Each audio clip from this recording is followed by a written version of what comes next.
And hello and welcome everyone to the comic multiverse where the worlds of nerd meet. As always, Matt, it's that special time of the week again where you and I get together and just talk about comics for an hour and change. It is. That's the favorite part of my week. That isn't Oh, me going to bed. also that. Matt and I were just saying before we started we couldn't believe it was Sunday again, but it's really my own fault because I've been keeping a terrible schedule now. Up till 5, sleep till 2. That's the dark side of working on YouTube and being your own boss and being like, I can do whatever I want. I'm fine. I can make it go tomorrow. No, I can't. I Yeah, cannot. it's even worse for me because most of my videos come out at a time where it's like daytime in America and Canada and stuff, but it'll be like 1 o'clock here. So I Yeah. have to sort of like work at that sort of schedule, which is impossible. You know what the worst thing is too? I got blackout curtains this year, and Oh that's no. really starting to fuck with me. Because at least it used to be when it's like, it's noon, the sun's hitting my window. Meh, I guess I gotta get up and be a contributing member of society. Fuck. At least now with blackout curtains, it's like, nope, still twilight to me. Yeah, you just lose all sense of time. Yep, thanks, blackout curtains. Oh yeah, there's been times I've been sitting here getting the video to post at 8, which I really should have had done earlier. But like, I'll have it ready to post and be like, oh, I guess I haven't eaten dinner tonight. I guess I should feed myself at some point, shouldn't I? But hey, that's my first world YouTuber problems. How you been, Matt? Yeah, pretty good. I've been like trying to do as many reviews as I can before this next week, where I've got a Yep. lot of papers to write, so I've been trying to get them out of the way, so I've got some free time on my hands. Nice. I finally found out what day and what time my panel is going to be for London Comic Con, and I guess I can tell everyone now because it'll probably be announced by the time this video goes up. I'm going to be talking about the evolution of superhero movies, so that'll be a fun one. Nice. Yeah, I'm excited for that one. So I'm gonna have to actually research that. I'm gonna have to actually sound like I know what I'm talking about. And I had a whole thing where it's like, well, do I need slides to make it more interesting? I'm like, oh, I would need to bring my computer. Then it's like, well, maybe if I buy like a little Chromebook and do that. No, I can't afford that right now. The trip is gonna be expensive enough. And it was like a whole back and forth thing. But yeah, I did that show last year, and this is like already like a level of like, okay, they respect me a bit more this year. It's like, okay, you can have a whole panel room to yourself to do what you want. You can have another table for merch, and we'll do like this, and this for it. I'm like, all right, finally, a little respect. Nice. And it's funny too, in the back of my mind, I'm like, oh, they're doing these things for me. Does that mean I'm beholden to them now forever? Because this weekend, October 5th to the 6th, is a big weekend. That's when like MCN goes on in London, and when the New York Comic Con goes on in New York. I'm like, what if I want to go to those places? I mean, they won't give me those things. I put in work here. It's too late. You've signed the contract in blood. It's a billion-year contract. Yeah, I've signed my solo right now. They're all cool. I had a great time last year actually getting to run some panels. Met some really nice people. Met some assholes too, as I was quite cryptic about. What is it? One group of people treated me very nice. Another group of people, totally did not give me the time of day. But I am happy to report those people didn't get invited back this year by the looks of it. Nice. And I did. So there you go. Also, Tim Curry is going to be there, and I want to try and meet Tim Curry. Cool. Tim Curry is one of those guys where it's like, man, you've been such a big part of my life, and I've seen so many of the things you're in. I really want to get like a picture and autograph with you while I can, because you might not be here forever. Yeah. He's had a couple strokes, actually. He has, yes. There was a time there where it looked like he probably was gonna die. And then he like totally rebounded. Like he was doing interviews with Charlie Adler, and he was like alive and with it and everything. I'm like, oh, damn, you weren't like this a couple months ago. Whatever they got you on, keep taking it. I hope I can bounce back from a couple strokes. Most people don't. Tim Curry's like, you can't stop me. I'm Tim Curry. Fuck you. I voiced every villain in 90s cartoons. I'm not going to die because of a stupid stroke. But yes, everyone, this is a comic book podcast sometimes. Sometimes. And we actually do have some news sometimes. And our first story here is actually something kind of near and dear to me and Matt, because this is a book that I think we've both really been enjoying, and a book that we keep trying to tell other people to pick up. And that is the Dan Slott Tony Stark Iron Man book. It's really damn good. It is, and they're entering a great new arc now. You know, Pimtron has come back and is looking to be the villain, and it's a nice little juxtaposition to a Tony Stark who is feeling more machine now than he ever has been before. Yeah, it's been great, and it's been great to have Pimtron back as well after all these years of just sitting in someone's desk drawer. Yeah, like why are they not using this villain more? This should have been the biggest villain. But and one of the other things I really liked about it is that Jim Zub, you know, friend of the show, writer we really enjoy, he co-wrote it, and I actually thought he brought a ton to the book of, like, you know, deep cut references and, you know, more interpersonal stuff, and, you know, let Slott kind of handle the big idea thing, which he's good at.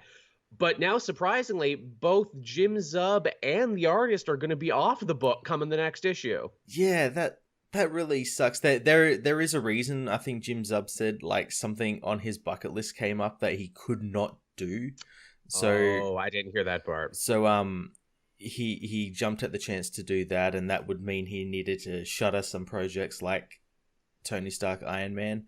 The artist, though, I didn't know the artist was off the book. I only thought it was Jim Zub.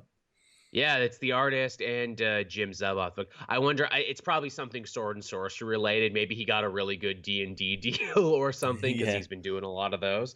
But the co-writer who they got to replace Zub should surprise no one. It's Christos Gage, frequent Slott collaborator. Yeah, it should feel like nothing's changed on the book, probably. It's true, and Gage brings a lot of the same stuff. He also has a deep love of continuity and interpersonal connections. And man, you know, but one day we got to make a list of, like, comic book professionals who, while they may never be like AAA booksellers, are like really, really solid workman-like people. And like, oh, I'll pick that up because I know them and really like them. Yeah, there is quite a few of them out there. Yeah, Gage is definitely one. Zub would be one, I would say. I would even say, like, what is it, Jerry Duggan. Yeah, Colin Bunn. But Bunn's been up there a couple times, but no, they've never given him like a big AAA book. He's never had like that one. Chip Zdarsky until a couple years ago, but now Zdarsky, I think, has blown up, and now he's that AAA echelon of talent. He's in everything. He's in everything, and everything he's writing is good. He oversaw that Amazing Spider-Man miniseries. His Daredevil is probably one of the most talked about Daredevil runs in a long time, and that's saying something. Yep. Al Ewing was in that list too, and now he has turned the Hulk into the biggest thing. Yeah. Hulk's outselling Batman. And it deserves it too, because it's that good. Yeah. And like, much like Daredevil, like, I've been a fan of the character even before this, and I've stuck with it. It's like, hey, you know, if you like this, if you go a couple runs back, and you're not going a couple runs back, that's fine. This is good. But Doc Green. yeah, Joel, you've been pimping Doc Green forever, we know. But, you know, hey, more power to this Iron Man book and to all these creators. I know they're going to land on their feet. It's just so weird to change so quickly, so midstream. But then again, if it's true what you're saying, that he got a bucket list title, yeah, understandable. Yeah, I'm intrigued to see what that bucket list title is, and if it has something to do with one of our other stories in this from Marvel this week. We will definitely see about that. But yeah, so we got Marvel's already teasing their next big event. I'm sure you've seen the posters by now on social media or on the big comic book sites. It says, you know, incoming, whatever that means. The event doesn't have a name yet, but it's clearly going to be an event. And three things that they've chosen to highlight is the death of a major character, which, I mean, hey, wouldn't be a comic event if we didn't kill somebody. Yep. Although some people were quick to say, oh, I noticed all those heroes are standing around. I noticed Spider-Man's not there. I don't think they would kill Spider-Man. Yeah, I don't think they will kill him, mainly because they're in the process of, like, killing Aunt May at the moment. It could be Aunt May. There you go. Yeah, it could be. Could be Aunt May, but someone big and important dies, and everyone's like, oh no, can you believe they killed so-and-so? It's like, yes, I can. It happens every week. Yeah, and they're gone for 6 months, and then they come back. So yeah, the death of a character, Apocalypse joining with Xavier and Magneto, which, again, we basically see that's going to happen anyway, because the Hickman book is all about showing us the future. Yeah. But they're making a big deal about that, them forming like some sort of trinity, and also being like, oh, look, it's the good guy Xavier joining with the kind of good guy, kind of bad guy, kind of all over the place Magneto, and the definitely bad guy Apocalypse. Where it's like with Magneto, it's like, he changes his moral alignment every couple of years. He's been everything. But with Apocalypse, ooh, no, no, no, no, no. That's a bad look for the mutants. Hey, we joined with this guy literally named Apocalypse. He is our new homie now. And the final piece actually involves that Infinity Mask character, who's that new guy who they launched in Marvel Comics number 1000, which I still haven't read yet. Yeah, the Masked Raider. Yes, Masked Raider, which again sounds a lot like Masked Rider, like Kamen Rider. Man, he needs to have a transformation scene where he like pulls out a morpher and transforms. But yeah, they seem to be saying that this is going to be a big mystery book, and looking at it, it actually looks very much like Identity Crisis. It does, yeah. Yeah. Which, hey, you know what? Identity Crisis, I think wasn't that great, so let's let Marvel have a crack at it, see what their take on it is. Yeah, they've been pretty good recently with like their events and stuff. Like Absolute Carnage is going along pretty well. The stuff they're doing with like this Iron Man Pimtron stuff is really cool. Yeah, we're in a good age for events right now, no doubt about it. And they're not doing too many. They're giving us a nice breather in between. And they're doing like second tier events where it's not huge, like Infinity Wars, where that was like everything, where they're doing like little ones like the Pimtron arc. They're keeping it nice and contained, where it's like, look, here's the Venom story. It will relate to all the Venom-centric books. Here's War of Realms. It will relate to all the Avengers-affiliated books. Yeah. Etc., etc. But should be cool. Should be interesting. I'm sure we'll be talking about it way more as news becomes available for it. Yeah, and I'm sure like maybe like this is something maybe Jim Zub was involved in. Maybe. Interesting. Could be something. Hey, you know, Thor needs a new writer now, and I bet with the new movie coming out, they're definitely not going to wait before they put someone on it. No, especially it all depends as well where Jason Aaron leaves it off in his King Thor series. That's true. Yeah, where it's like, well, is that future destined to happen, or is something different going to happen with it? Yeah. I actually read that. Technically, it was a book that came out last week, but I read Thor number 16, which is like his finale goodbye to the mainline Thor book. Yeah, his Thor becoming King Thor, so he can have the King Thor series. Exactly. And you know they're not going to, as I said, with that movie coming out, they're not going to leave it slumbering for long. And I bet you, again, this is Joel Stradamus looking into the future with his tinfoil hat and his crystal ball. When they do another Thor book, it will be even more like the Taika Waititi stuff. It will be way more cosmic King Thor doing stuff in space to try and tie in with the movie. And I think Zub would actually be a good guy with that because he gets humor. You know, he's, his stuff is, kind of light and breezy. I think he would actually be a good fit for that. He would be. Another good fit would be Chip Zdarsky. Zdarsky Thor? Yeah, I'd read a Zdarsky Thor. Yeah. Because again, funny, cosmic, does all the stuff. Yeah. Now, what else did we have here? Ooh, here's a Superman-related story, Matt, so I'm sure you can relate to this one. Superman number 17 pulled from the Year of the Villain line yet again. Yeah, I guess, like, Bendis didn't want to do Year of the Villain. I know Scott Snyder did say, like, he did the event that if, like, a creator wants to be part of it, they can. If they don't. But this just feels like Bendis like, oh, I want to be part of it. And then he's like, oh, I don't want to be part of it. I changed my mind because there was that issue. There was that issue like two issues ago where at the end of it he teased with the Apex Lex coming to Lois, and we've had nothing about that at all. And we had the cover that pissed everyone off, and that was the 117 where it's Lois on the cover with kryptonite. Oh and god, like, the amount of comments I got from that. Superman's worst enemy, Lois Lane, and I'm like, that's a cute reference to Superman's best friend, Jimmy Olsen. I like that, but I don't like the cover, and I don't even like that theory. But it's also very Bendis. It's like, sure, why not? You've broken up this couple, you've done whatever you want to do. Sure, let's have Lois be a villain for an arc. Why not? You literally couldn't do worse. Yeah, well, you could. And again, too, it's like with the book pulled, I'm like, do I have to review this anymore? Like, I haven't read Superman from last week. I'm probably going to do it this week, but once I'm done that Rogel Zar thing, I'm like, I think I'm done here. I think I quit.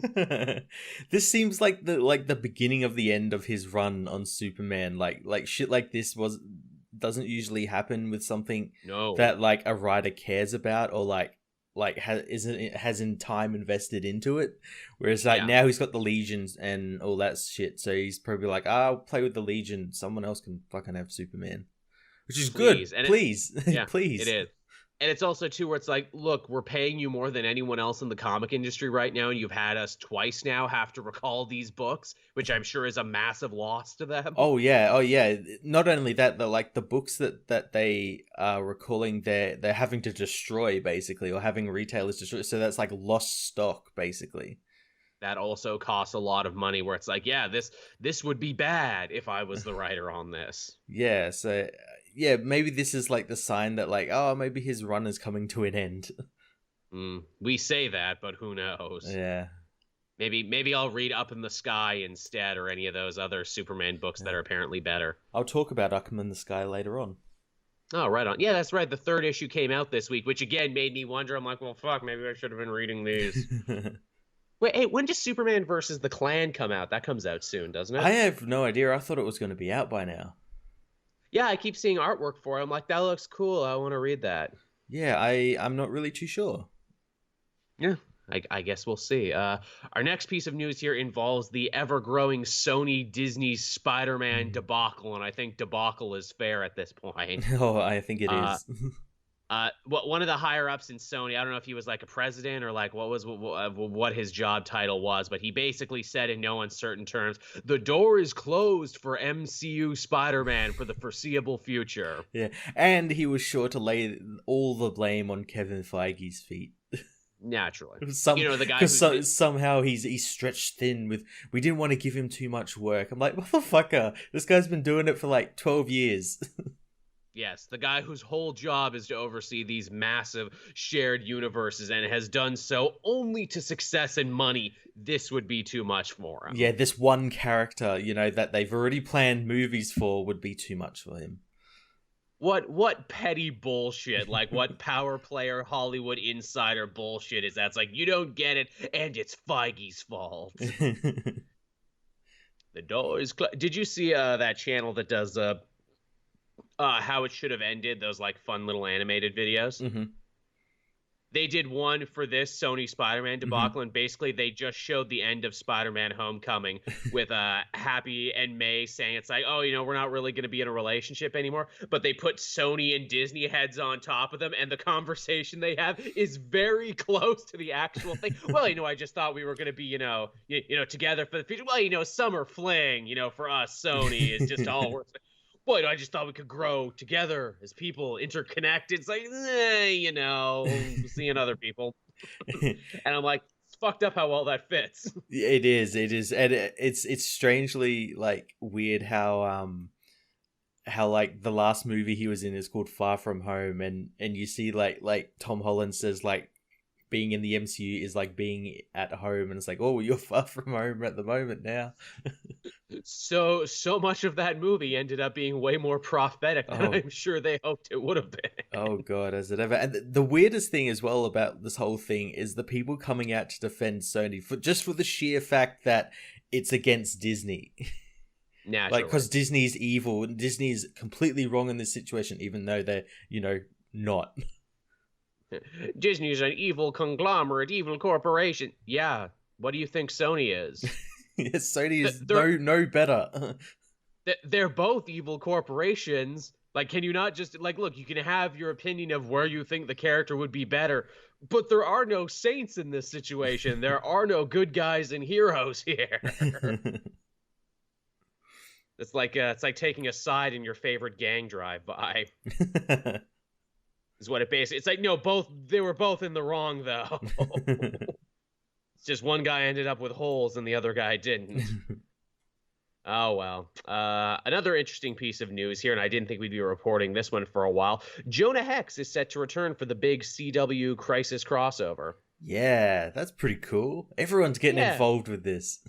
Absolutely. I'm excited to see Jonah Hex come back, even though I think in like the 3 or 4 times they've done him on the CW, they've never done him right once.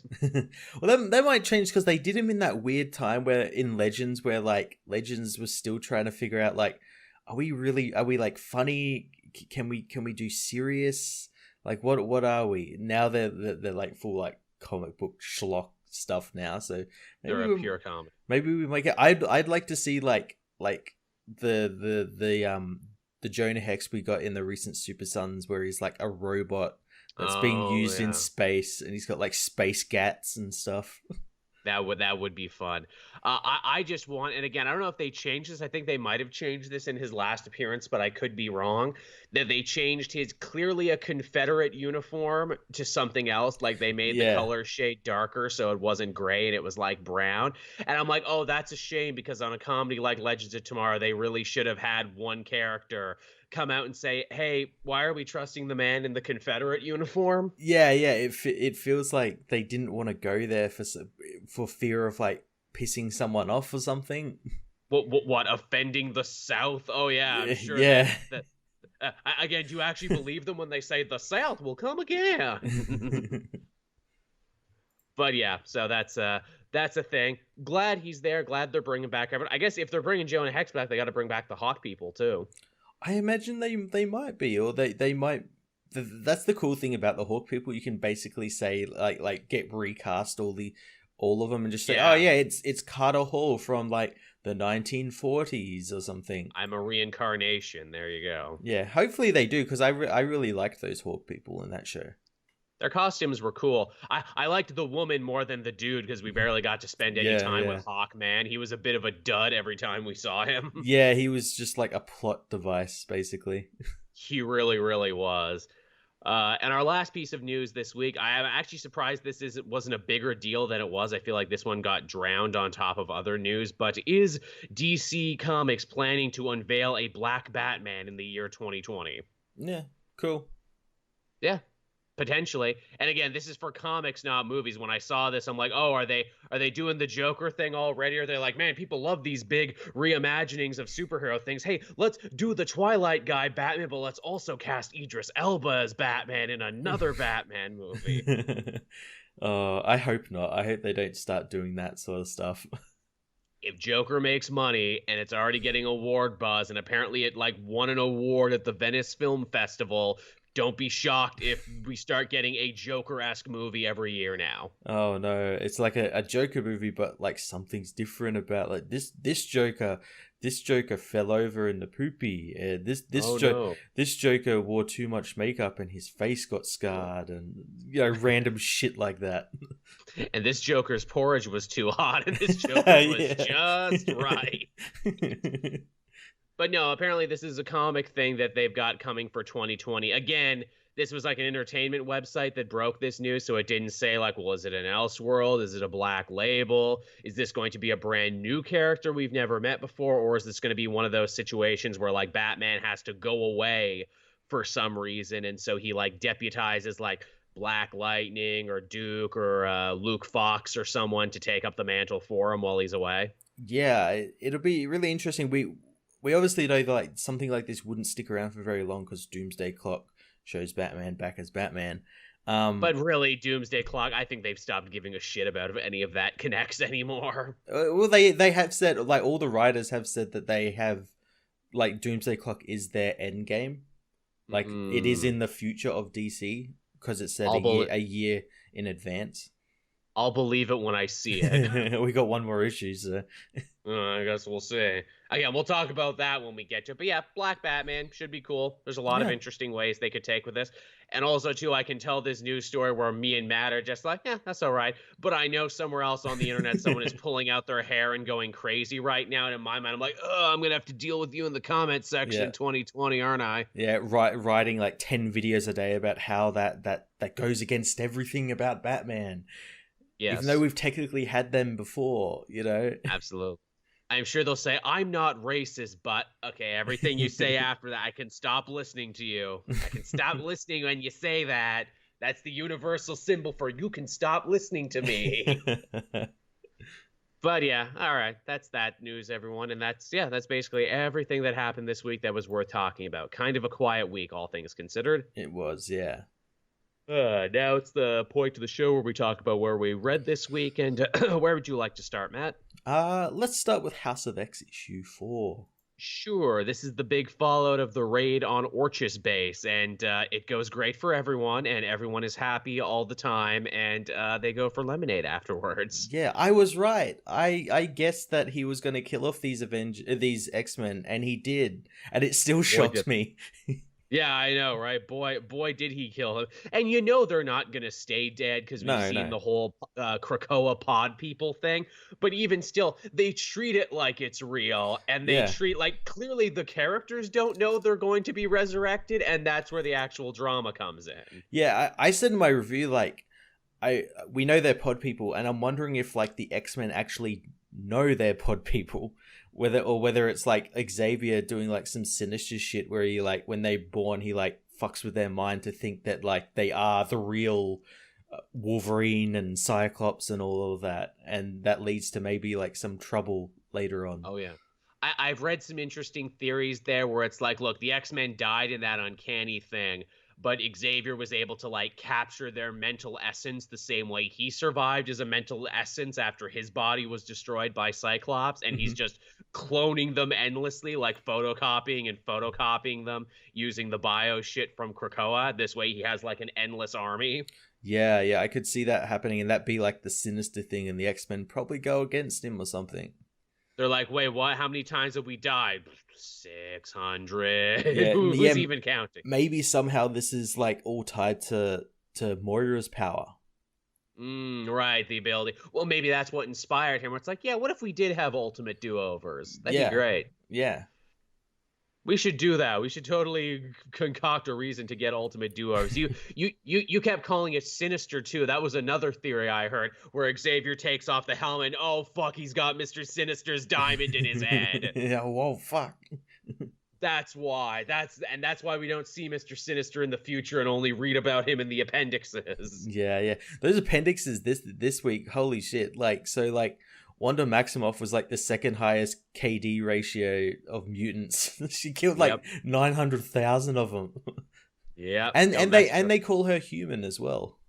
They do, because again, they've kept that retcon, which I love that they've kept that retcon for this long and haven't gone back on it now that they have the X-Men movie rights back. Yeah, remember when they thought they were Inhuman?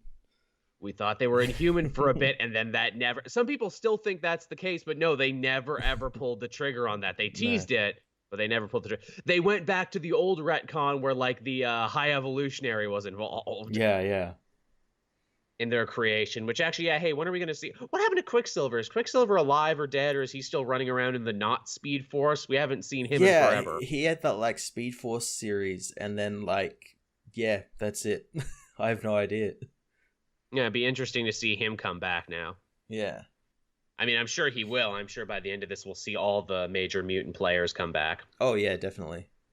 I think we can all agree the best scene is Wolverine about to sacrifice himself to drop the mother mold and talking to Kurt and being like, hey, you think when I die this time I'll get to go to heaven? Because canonically Wolverine has died and gone to hell like several times. Yeah, it's like, could I go to the good place now? And it's like, maybe. I'll be there waiting for you. And I like that because that's like, oh, does that mean he's going to hell? Because like Nightcrawler could be seen as like a devil sort of visage sort of thing. And his dad is literally Satan. Yeah. Like, oh, that's pretty cool. And yeah, he ends up dropping that mother mold.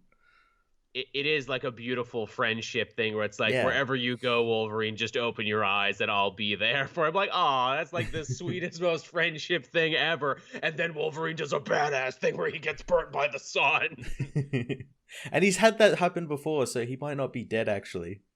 No, because didn't like the Phoenix like throw him into the sun or something, and he like lived. Yeah, that was like 3 or 4 healing factors ago. They do say that his healing isn't nearly as good though. They make a solid point of saying that he can't heal quite as well. I'm like, well, that's interesting because when they brought him back, he seemed to be at full strength. But this isn't the real Wolverine. Probably this is Pod Person Wolverine. Yeah, so like their mutant abilities are like hampered, maybe like not perfect.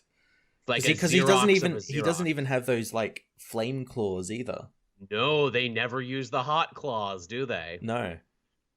Which, man, remember when they made a big deal about the hot claws and that ended up basically not doing anything because they never gave him another solo series? Yeah, it's like, hey, he's got this new ability, and it's like, oh, cool, we're gonna get that explained. Yeah, not really. Which again, maybe that's not the real one, because again, it's a Xerox of a Xerox, a copy of a copy. It gets lower and lower definition every time. Yeah. I like to like Xavier seems genuinely upset by this, where he's like, well, that wasn't part of the plan, because he's been getting spoilers from Moira, Yeah. but even with spoilers, it still fucked up the plan. Yeah. Oh fuck, they filmed an alternate ending. Yeah, that's basically what his The problem old bait was. and switch. And his anger too is so righteous, and I'm like, wait a minute, is he gonna keep them dead for a little bit, and like that will be his reason to do bad things, where it's like, oh well, the humans killed my adopted ex-children, they killed all my favorites, they killed all your favorites. It's funny, his last line in this is "no more," and I'm like, oh, I was waiting for like "no more" like humans or something. Yeah, I'm like, because oh like, fuck. like Scarlet Witch, no more mutants, no more humans. Yeah. To which again, because Hickman is so good at writing this, I'm like, yeah, fuck them humans, screw this. I'm like, oh wait, I am one. Shit. Which again, you know why the mutants are sinister too, because it's like, hey, they've kind of stopped worrying about trying to save humanity. Yeah, man, humanity was dragging them down. We were hampering them. Look how much better they're doing when they stopped trying to protect us. I would like though that, like, I know that like because of the nature of this series with time travel and stuff, they can't really like go over to like Avengers and stuff, but I would like to see like eventually like the Marvel universe kind of react to like Krakoa and all that, like the Avengers being like, hey, what the fuck's going on with the X-Men? They're like kind of gone all like militaristic a little bit. Yeah, they've gone a little crazy. Well, hey, Hickman loves recycling classic event names, where we had, Secret Wars when he did his thing. Wouldn't it be something if he's like, all right, everyone, 2021, big new event, get excited. Avengers versus X-Men, but it's good this time. Yeah, House of X. Yeah, exactly. If he recycles some of those names, I could totally see that. Yeah, House of X, but this time it's no more humans. Because yeah, that's when the Avengers have to be like, hey, X-Men, knock knock, we came with some sugar. You're kind of scaring the shit out of everyone. Can you stop, maybe? No, I mean, we fought before and no one liked it. Are we really gonna do this shit again? Yes, we're gonna do this shit again, and you're not gonna be able to wish the Phoenix Force away this time. Oh man, won't that be some shit when the Phoenix Force inevitably shows back up, because it always does.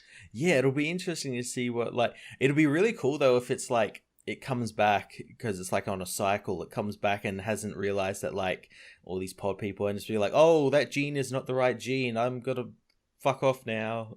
Yeah, bye, I'm going back to the Thor book. Yeah. Yeah. You know my polar opposite lives in the hammer now, right? Yes, Phoenix Force, you've mentioned that once or twice. White hot room. Yeah, white hot room, all that other X-Men shit. No, I don't think we will get the white hot room, because I think Hickman's smart enough to be like, no, cut the fat on this shit. Yeah, we don't need that shit. Let's just have the mutants versus robots in space. And it'll be cool enough. Yeah. That's cool enough. You don't need to know 30 years of friggin' soap opera. Let's just see them doing cool shit. And indeed, they do lots of cool shit. They do. Also, too, I wonder, where it's like, okay, so that future that Moira went back from, that future assumedly didn't happen or got destroyed. So are we going to go back there? Or are we going to keep going from here now? Like, literally, what is the next issue going to be? I don't know. Yeah, because, they've ended that 100-year future. They've ended, essentially, the 10-year future, or they could still go on because, like, Xavier and all that is still alive. The one set 1,000 years, it's kind of not ended. It's kind of still around. Yes, we'll have to go back to that probably, because the Phalanx showed up on Earth. It's like, hey, remember us? Yeah, it's like, what do you want, little librarian? I want to be a dentist. Well, sorry, you're gonna get friggin' absorbed into our Borg hive mind. But yeah, that was House of X. House of X continues to be great. This whole Hickman X-Men thing continues to be one of the best damn things on the shelf. Definitely, and it's only a couple more issues left. Hard to believe. Yeah. And then once it's done, here you get all these new X-Men books you can pick to read from. Yeah, it's going to be great. Absolutely. I guess from the biggest Marvel thing to the biggest DC thing this week, although that's debatable at this point, considering how they've pushed it further and further down the pecking order. But that is Doomsday Clock, issue number 11. Yeah, I know you didn't particularly like this issue. I liked it despite the whole fucking delays and change, all that sort of bullshit. I really enjoyed it.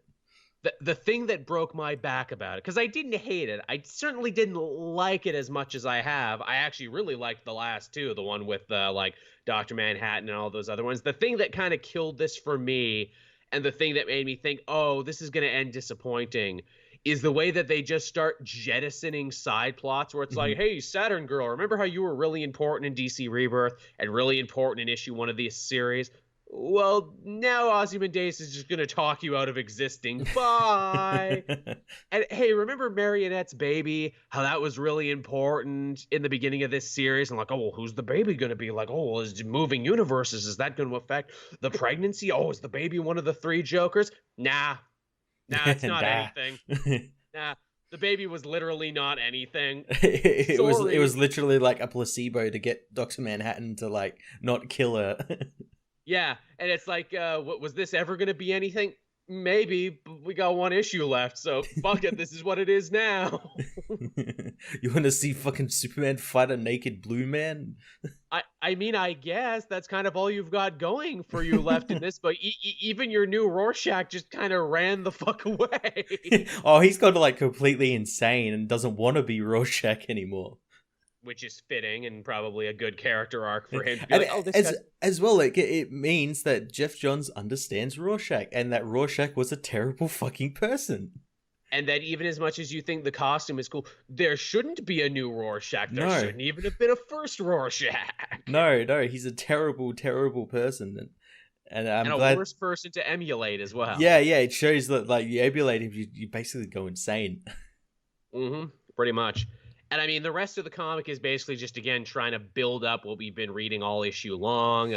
Black Adam and his supervillain army are attacking the White House, where we're definitely living in modern times, as we never see the president, but we hear him sad, very sad. Yes, he wants to nuke the tornadoes. Yeah.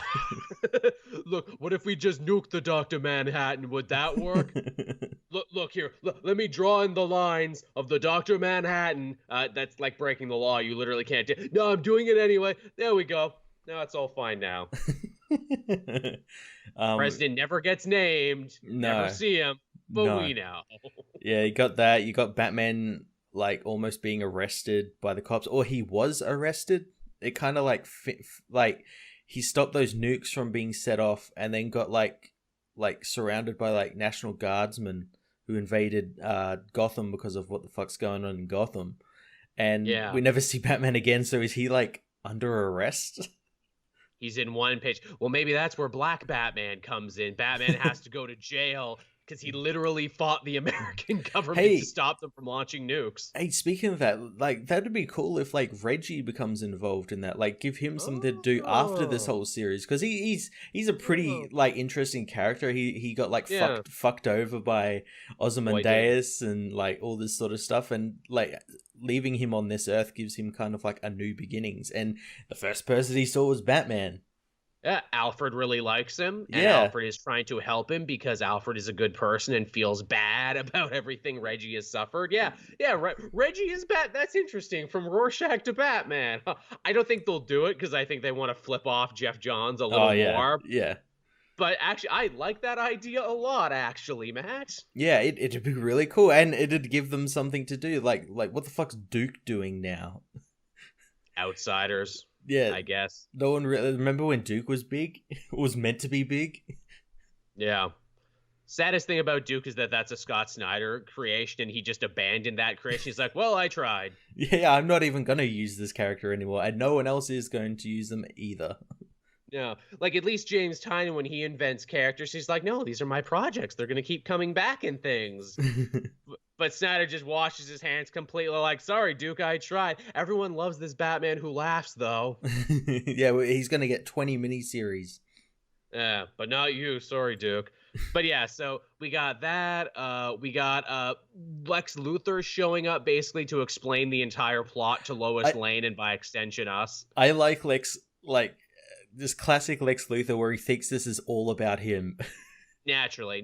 He's such an egotist where it's like, and so, well, you were all working to try and figure this out. I figured it out 20 minutes ago, for you see, as well as being part of the Legion of Doom and being an Apex monster and being all of these other things, I have also been researching the Watchmen and the Kid Flash rebirth. I like they call it that. Yeah, I was hiding in the bushes and saw the two Flashes, like, kind of hug in the bush. I don't know why I was in the bush. I was in the bush.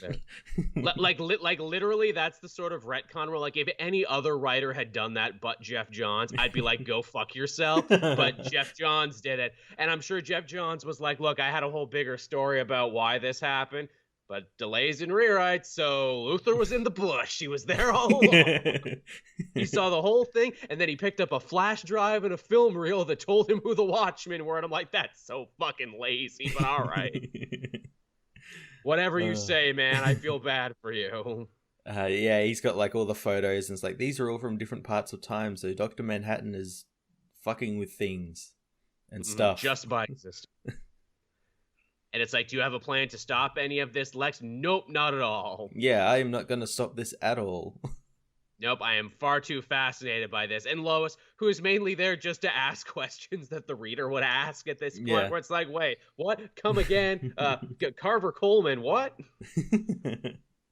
Yes, and it all comes back to this actor, who at least Lois knew who the actor was, because I'm like, are we going to get any more resolution to that? Because I liked that issue. Yeah, that was really good. That was I think that's the best issue, honestly, of this. Yeah. That was like what, issue 10, where like 10 or 9. Yeah, where like everything was kind of explained. That kind of feels like where like John's like that's where he got to, and then that's where all the rewrites started happening in the last 2 issues. Yeah, with the massive delays. And again, it all basically comes to the big head of like, all right, Superman's on the White House lawn, Dr. Manhattan has showed up, and it's like, all right, how are we going to resolve all of this in a single issue, guys? Yeah, it's going to be very interesting. Somehow I don't think they're going to fight. Like, everyone expects this big drawn out brawl, but like knowing both those characters, I don't think they'll fight. No. And just how Johns writes like Superman and stuff like that, I think they'll end up just like talking. And as well, it's like as Ozymandias says in this book, like John came to this earth to be with his own people. So like maybe just like kind of wants to like hang out with Superman. That's like the whole point of this. Like, I just want to hang out with Superman. Will Superman finally figure out, hey, you kind of killed my parents, Dr. Manhattan, because you wanted me to be more like you, and you're the reason the New 52 was so dark and like unrelatable and shitty? See, that's what I think's going to happen. He's going to like either realize or like find out that Manhattan or like Ozymandias is going to like manipulate it so that he reveals to Superman that he killed his parents. Right, like, expecting Superman to fly into a rage and fucking murder Dr. Manhattan, where Superman, that's how things would work on our Earth, and Superman doesn't, because Superman like isn't like that, and it like kind of shocks Dr. Manhattan or something, and yeah, I don't know. Ozymandias' reasoning too, it's like, okay, so you're basically just redoing your plan from the original Watchmen. They're like, look, I will concoct a scenario where everyone will hate Superman and I will be on top of everything, even though I've only been in this Earth for like maybe a couple weeks. And also I will concoct a reason for Superman and Dr. Manhattan to fight, and in doing so I will save not just one Earth but 2 Earths. How? Reasons. Shut up and watch. That's how. Giant space squid. Are you really questioning me? Giant space squid. I did like the part of his plan, which was like, oh, so I'm going to like lead all of the like world's heroes to Mars to fight, to like get them out of the picture, so Superman is alone. I did like that. I thought that was pretty cool. That was, but even then, he's not really alone. No, like Batman is there and Wonder Woman is there. Yeah. Or they saying that they are like involved with like their own things. Yeah, but that's true. It will be interesting to see this last issue if it ever comes out. Exactly. We'll be sure to talk about this in 2025, when this whole thing finally finished after the several 700th rewrite. Yeah, can you imagine the blue balls if they like came and was like, no, series is cancelled now? I'd be At like, this oh, fuck off. I wouldn't even be shocked. They're like, look, whatever we planned to do, we couldn't do, so we're just not going to do it. What's going to happen, the final issue of this or the first episode of that HBO Watchmen show? Well, that actually comes out in October, so yeah. Let's see. I don't know. Can you believe that the HBO Watchmen show is probably going to come out, well, certainly going to come out before the next issue of this? Ain't that just some sick shit? Oh, God. It's like, I like Doomsday Clock. I want to like Doomsday Clock. I definitely like Jeff Johns, but boy, this series has just had everything bad that could happen did happen. Yeah, and the thing is, you can't blame Johns or Gary Frank or anything. It's all editorial. And, like, the people in charge at DC. It's egos, it's the powers that be. And, like, clearly this isn't stopping, because it's like, hey, what about his Shazam book that he's writing on? Oh, that's also been delayed a dozen times, too. Yeah, if it was just for this series, I could say, like, oh, maybe there is something with, like, Johns and Frank and everything. But, like, yeah, they're, like, fucking over all his books. It genuinely feels like some very petty people are, like, trying to jam him up purposely. Yeah. Where's Three Jokers? Yeah, eventually. Where's that? Again, we'll friggin' greenlight several other new Joker books, but we will not push any further on Three Jokers. No. Which, again, if that doesn't tell you something. But yeah, so that was Doomsday Clock. It is what it is. Never has so much talent kind of hit me so meh. Yeah, it's been kind of squandered a little bit. Indeed. What would you like to talk about next, Matt? I had that new Legion book. Okay, see, I didn't even bother picking this up. Tell me about it. I couldn't be hurt by Bendis again. Do you like the Legion of Superheroes? They're all right, I guess. Yeah, well, they're not even in this book. What a Bendis move. Yeah, so this book has nothing to do with the fucking Legion at all. What is it actually about? It's about Rose and Thorn, that character he brought back in Action Comics. Are you for fucking real? Yeah. So we catch up with her and we learn that some fucking how it's never explained. I'm just gonna assume it was because, like, on one page there's like a radioactive like canister. It's due to like radioactive fuckery. Rose and Thorn have become essentially immortal. They don't age, and it's her basically going through. It's Bendis trying to link up all of these different times, like Commandi at Earth's End, with like the Legion time, with like little bit in the future where Supergirl is the president of Earth, like all these really random things. He's trying to like make like a through line. He's like, she fights fucking Terry McGinnis's Batman. It's the Bendis timeline. If I'm going to write about the future, I don't want to have to read a bunch of DC future stories. This is the future as written by me. Yeah. So it's her like trying to go through that, and it starts off surprisingly compelling because we start off with Rose, where she's just Rose. She's not Thorn, and we learn that there's a drug that was developed by Luthor that kind of like suppressed her like dual identity schizophrenic side, so it kind of locked away Thorn, and we learned that drug is being discontinued, and she's afraid of what will happen if Thorn comes out, because Thorn's been buried for decades, and last time Thorn came out, she like beat Superman and just like wrecked the Suicide Squad and all that sort of stuff. So she's very frightened, and she turns to Supergirl for help. That story's just like shoved it into the back end. It's like, we're going into the fucking future now, and she's gonna talk with Terry McGinnis because she thinks Terry McGinnis is the real Batman, and then she realizes he's too young, and it's just so fucking weird. I'm like, this is complete Bendis. I'm like, you had a Legion book and you didn't bother to do a Legion book. Amazing. Also, too, I don't know if you know this, Brian Michael Bendis, but Legion fans are very fickle and very ravenous, and I'm sure many of them were super on the fence about you writing this anyway, and now the first issue doesn't even involve them. Just nope. Like you gotta give it up to the Bratz cojones on this man. Like, no one else could do this. Like, the level that it takes to do these things is very impressive. Yeah, it doesn't involve them at all. Like, all the covers and shit were lies, and yeah, it's just. And I imagine it's gonna end with like her meeting the Legion, but I'm like, really, just do a fucking Legion book. Is Rose and Thorn going to be your new POV character now? Is it like, look, I could write about these Legion characters, but I don't know anything about the Legion characters, but I know this Rose and Thorn character who I'm basically making my new Jessica Jones for DC. That's exactly what he's going to do. And it's funny because I had someone point this out, and I thought this as well when I read it. The book, like, there's a piece of art by Jim Lee in it, and Rose and Thorn in it looks like, what's her name? I'm blanking on her name. She's like a Superman villain, and she's from space, and she wanted to marry him. What's her name? Oh, Maxima. Maxima, yes, Maxima, and she looks exactly like Maxima, like even the costume. And I'm like, I wonder if that was Maxima at one point.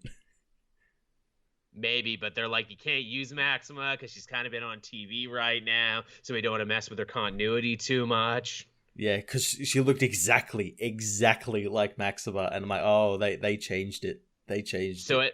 So it like didn't even matter. He's like, look, give me a character who I'm just gonna write how I want to write. Which, in fairness, Bendis did at Marvel all the time. Sometimes to great effect, where he just took a character and it's like, look, I'm just gonna write them the way I want them, and existing history be damned. Sometimes it worked, sometimes it didn't. At least he didn't create another character for this. Like, this could have easily have been like, I'm going to create this other character who's always been there. But no, I'll just use Rose and Thorn because they're a character that existed. No one used them. Which he has also done many times at Marvel. I'm sure he wanted to, but I bet DC's like, no, you can only create so many new characters. Yeah, you've already created so many. Like, you've basically taken half of the Action Comics cast and made them new. Yep. Also, too, it's like, look, this new character you created, do you know their origin? Because you don't seem to know Rogol Zar's origin or Red Cloud's origin or any of these other. I'll fucking figure it out. Yeah, I'll figure it out. He's Kryptonian now, but that goes against everything. So it's all good. It's all good. Highest paid man in comics. Highest paid man in comics today. And 1,000,000 times Brian Michael Bendis. And 1,000,000 times Rick and Morty. Yeah, so this book was just like, what the fuck? Come on. Sounds about right. Yeah. Again, I don't think any any Legion book has ever lasted all that long. So let's see how long this one lasts when it has literally several things working against it. Yeah, well, I think this Millennium is like a mini series before the actual Legion book. Right, so, like, it's an event. So, which again doesn't make any sense. Like, you have like a mini event where you're meant to like build up these characters, and your first issue doesn't even feature any of them.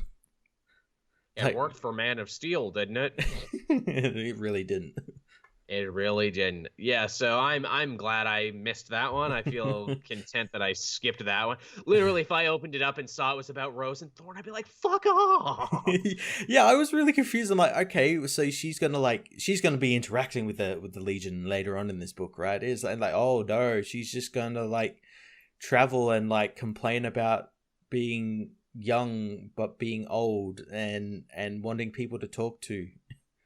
Like, I thought it was so weird that he made Rose and Thorn a focal point of Action Comics in the last little bit, and I'm like, what a weird cut. Why this character? Why now? It kind of made sense in there because they were doing that whole police corruption story, and she's like a vigilante in Metropolis. It kind of made sense there, but like now he's like, oh no, she's like traveling through space and like fighting Batman Beyond, and like, I'm like, okay, you're doing a bit too much.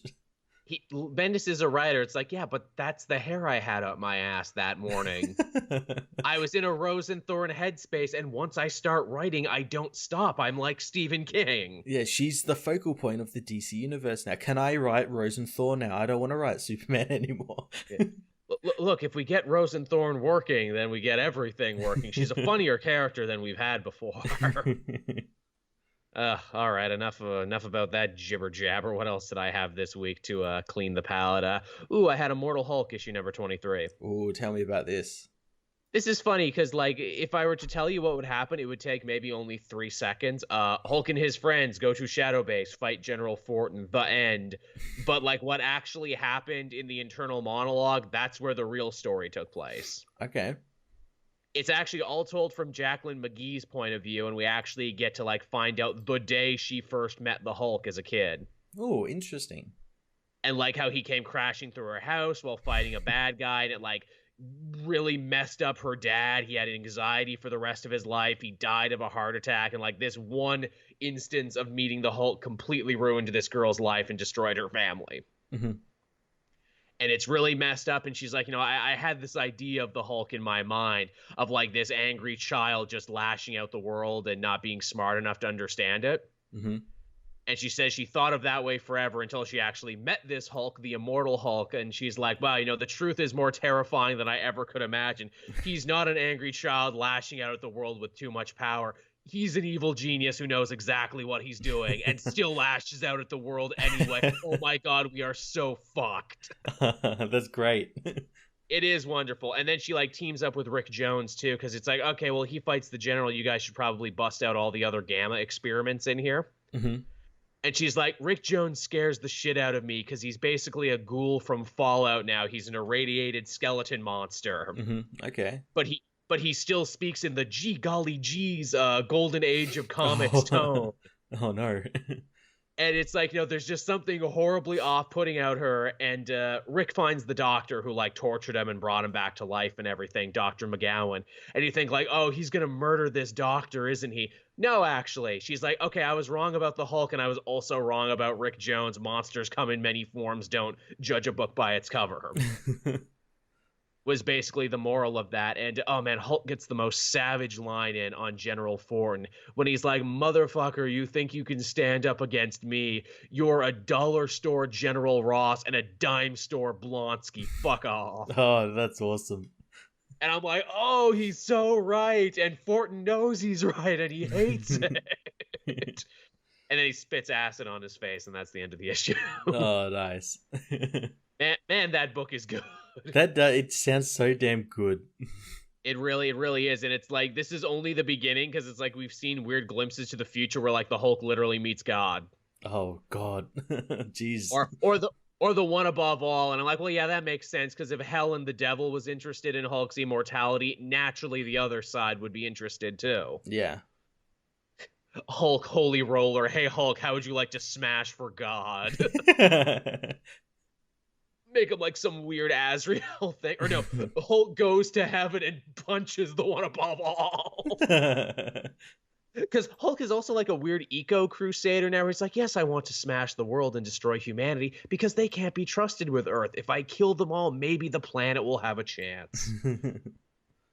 And again, why doesn't the one above all do anything? I'm going to go to heaven and smash God until he does something about it. Yeah. I'm going to give him the tombstone.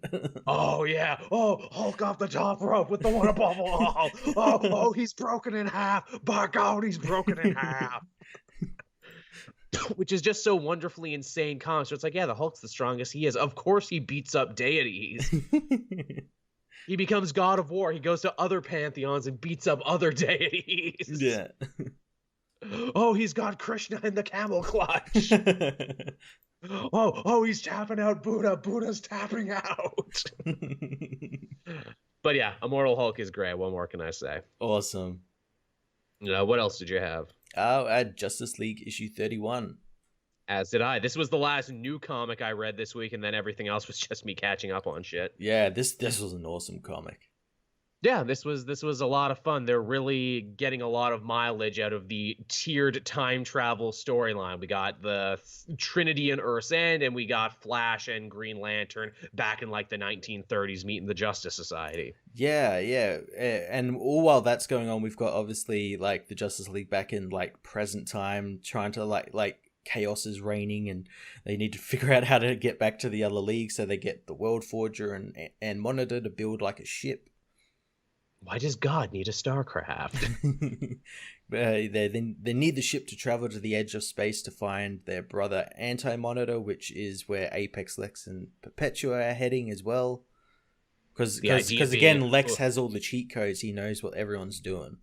He literally is a god mod now. He's literally playing with all the cheats turned on. I love how everyone comes to the same realization where it's like, look, whoever finds the anti-monitor first should be able to sway him, because he's just very easily swayed, this guy.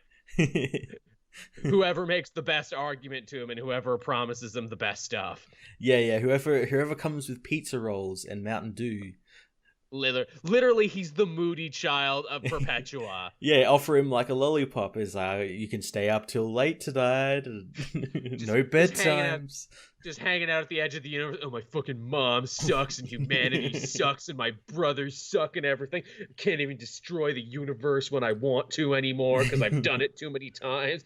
Fucking bullshit. Also, my name is Mobius, which people forget that. My name is fucking Guy Metron on my stupid chair, and people forget I invented the chair. Just so moody. The only one who understands me is you, Aquaman. Yeah, Aquaman was that hooded being. We haven't actually seen Aquaman in the Justice League book since that Drowned Earth.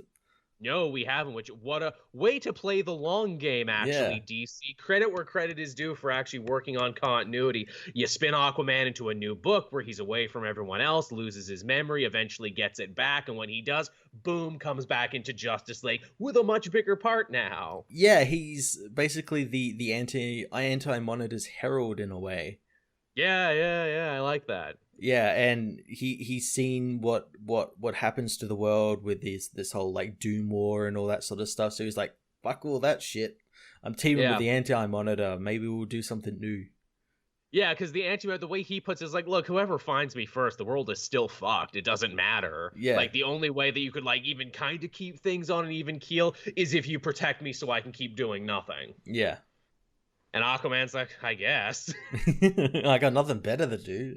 Yeah, I mean, you're making a better pitch than everyone else, I suppose. It's only gone wrong for the heroes, so sure, let's do it. Yeah, and it does go wrong for the heroes because, like, the Justice League that went back in time find out that, like, the cosmic rod that they need to get is in the Pacific in Pearl Harbor on December 7th.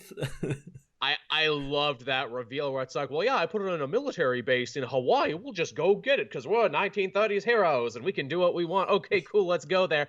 Oh, no, Pearl Harbor. What's the date? Oh, no. Yeah, and it's like, what?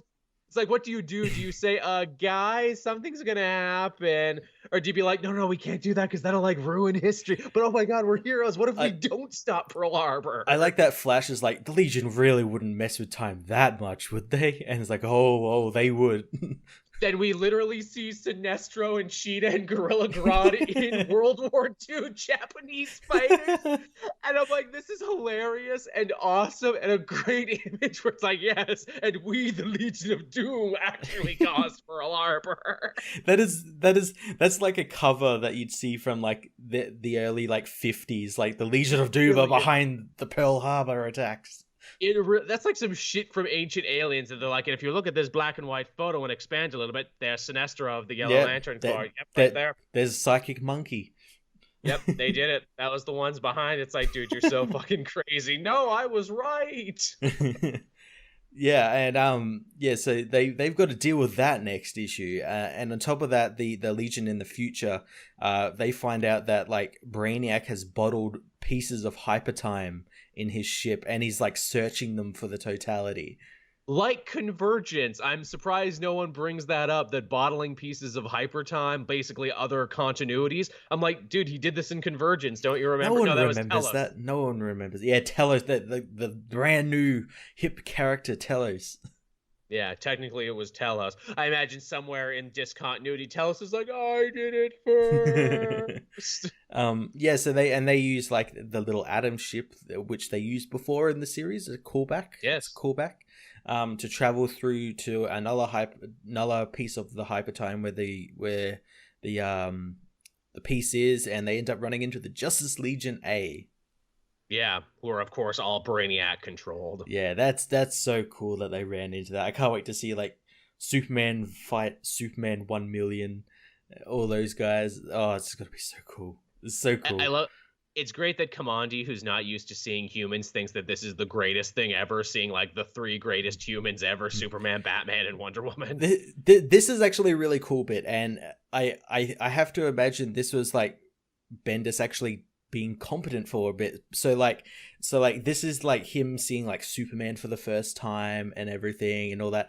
In the that Legion book, there's in the Commandy part, like Commandy worships Superman and like has one of his old costumes and everything. He's like, we need to keep this for when the Mighty One returns and all that sort of stuff. Is it that though, or did what is it? Did Bendis read? Scott Snyder came in and wrote that like quickly. That, and also there's a story, I'm pretty sure it's called Superman at Earth's End. Yeah, it is. So yeah, there was a Superman at Earth's End story. Did Bendis just read that? Because as we have seen with his Marvel work, Bendis reads like maybe 5 books and then like goes back to them endlessly. Like that time Iron Man went back in time to Arthurian times. Yeah. Like how he keeps referencing that one endlessly. Maybe that's just the one he references endlessly. Like, Superman at Earth's End, that was a good time. Which is like, what a fucking obscure... Like, when he brings back the Kund, it's like, really? The Kund? Really? Yeah, of all people. It's like, of all the... You've read nothing in the last decade, but you remember the Kund. Okay. Like, I'm a nerd, and even I don't remember the fucking Kund. But yeah, this one was fun. Like, the real meat and potatoes was just having Flash and Green Lantern talk to the Justice Society and be like, hey, we kind of remember you, but we kind of don't. It's like someone manipulated time. Well, it's good to know you exist. Yeah, we know some of you, but some of you we don't know. Like the really short Atom. Yeah, whose power was just to punch things. Like, I'm an Atom Smasher. Or be like, hey, you're Dr. Fate, and you're Kent Nelson, but you're not ours. And you're Hawkman, and you're Carter, but you're not our Carter, though. Man, continuity's fucked up, isn't it? It's really fucked up. Yeah. It's like, hey, I remember, like, I feel... The Flash one is great, because it's like, when Garrick touched him, where it's like, oh, well, shouldn't that awaken the memories? No. And Snyder's smart enough to get around this by going, no, that doesn't happen. Because they haven't met yet. Because Barry is Jay's future is the thing. That wouldn't work because he hasn't met him yet and doesn't have any memories to awaken. If they'd come in like the 50s or something and they might have met, then that would have happened. But this is like JSA year 1, basically. Yeah. Flash has an inkling. He's like, oh, I feel like we have this whole history on the tip of my tongue that I just can't remember. Good enough. Yeah. Good enough. That's a good way to square that circle and to have continuity be intact. Yeah. Also, Wildcat gets to be there. I genuinely fucking love Wildcat and wish they did more with him. Yeah, he's cool.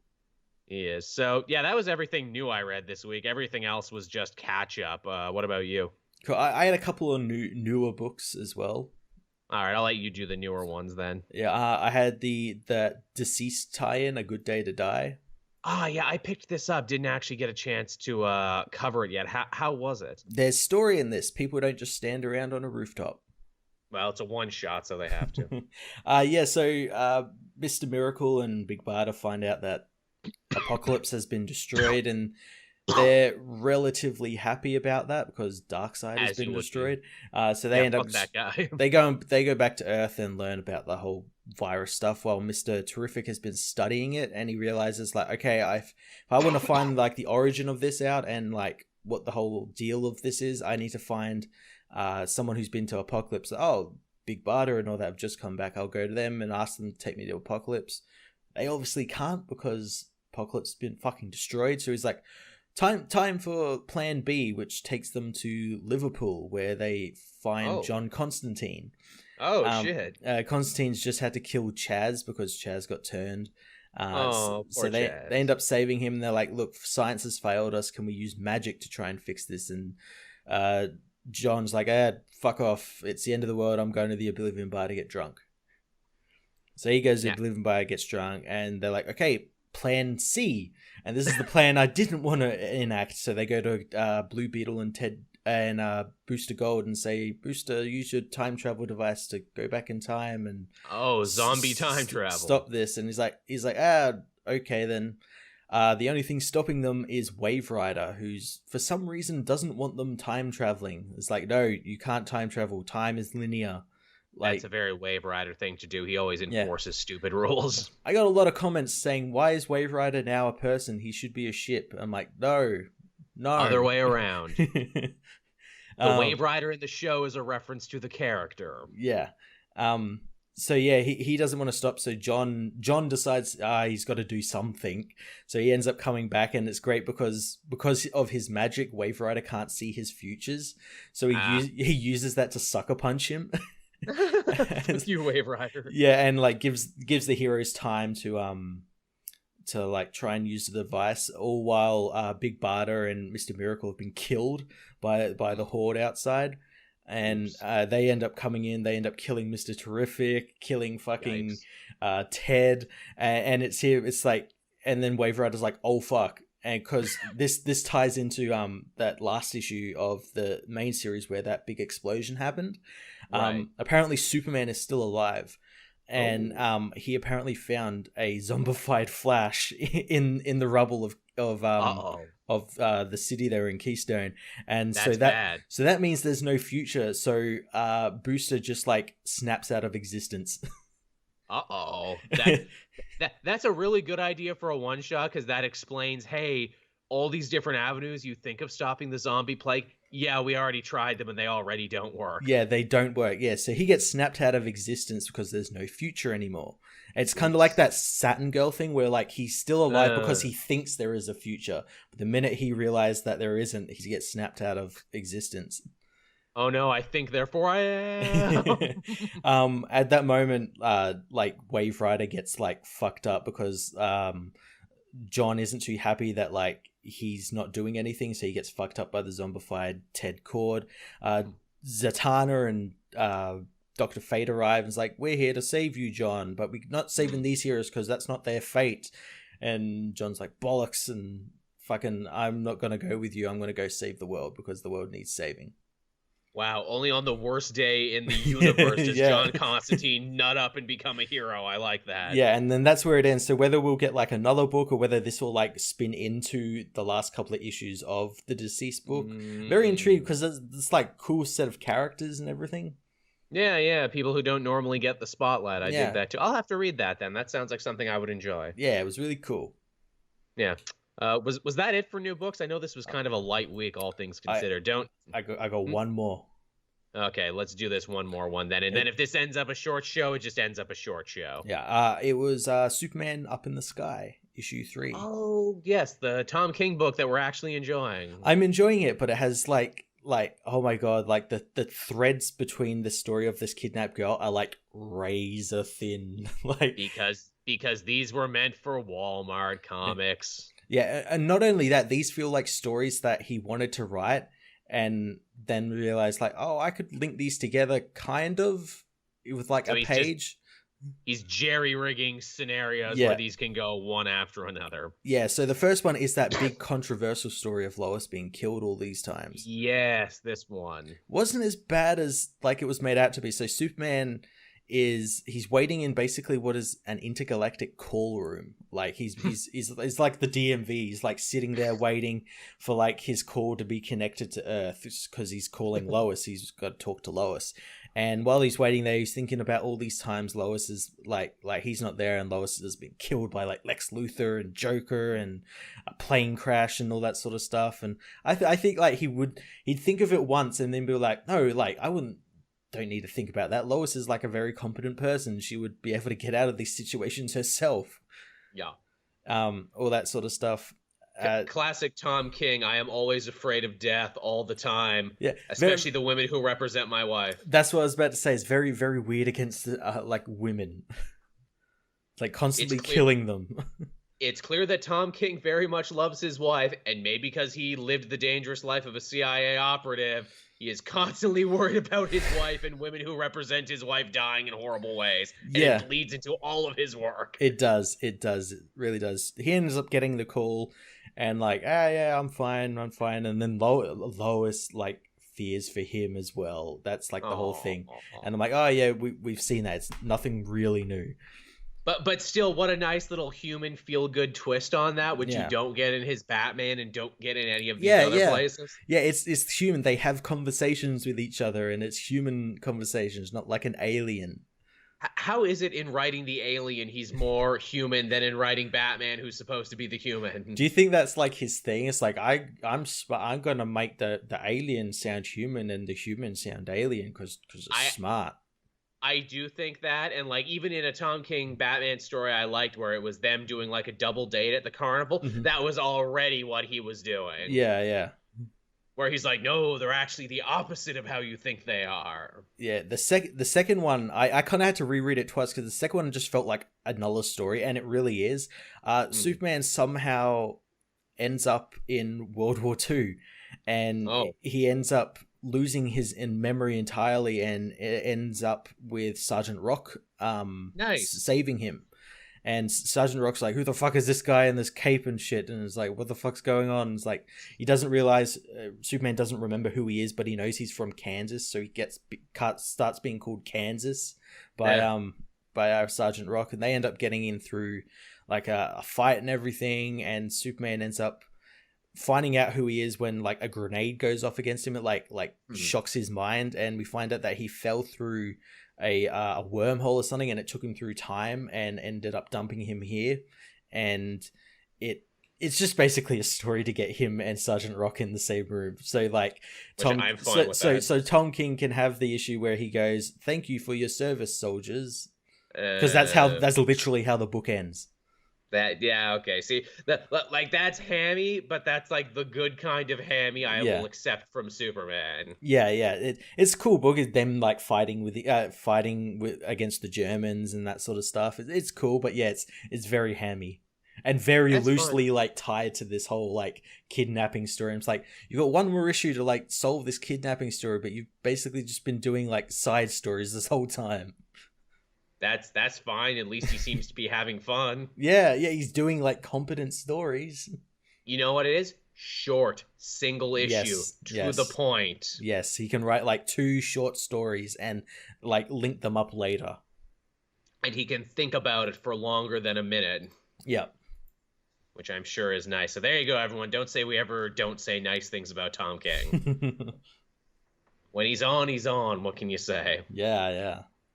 Yeah, so yeah, I guess that just about does it for the show this week, everyone. I didn't read a lot of new stuff. I spent a lot of this week catching up on stuff from last week. Yeah, I still got stuff from last week and the week before, and probably the week before that.